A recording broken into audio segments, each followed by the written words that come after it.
Many of the soft synths that I run into tend to be only usable for certain tasks.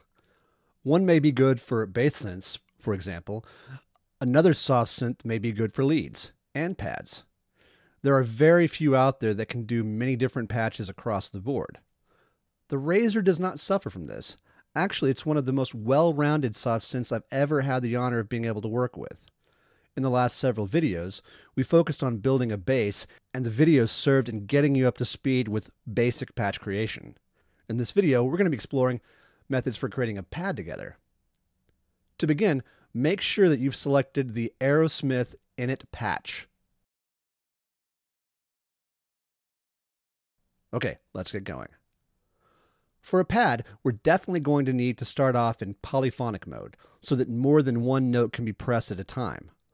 I'll click the mono button and it toggles over to poly. I'll also turn the glide all the way down. You can utilize glide for polyphonic patches, of course. It's just not what I had in mind for this patch. I'm not really wanting it to pitch bend with note overlap, etc. Speaking of note overlap, let's turn off the auto function as well. No glide, no need. Now we'll start off with the oscillators. But this time, as our main oscillator, we'll be using the duo saw oscillator. This is an oscillator that simulates the mixing of two sawtooth waveforms together simultaneously. If you're a fan of really thick, lush pads, leads, basses, and more, you should really check this oscillator out because you can get some of those great hyper saw style sounds out of this bad boy. Let's start checking it out by zeroing out the ratio and beating knobs. Now, I'll start by utilizing the beating knob first.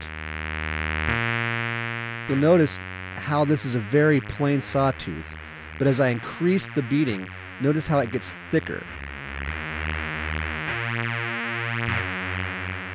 This is because I'm increasing the beating between the two sawtooths that this oscillator is simulating. Now, by utilizing the ratio knob, I'll move it up to 4. Notice how it sounds like I have two sawtooths playing at once, but one's a couple of octaves higher.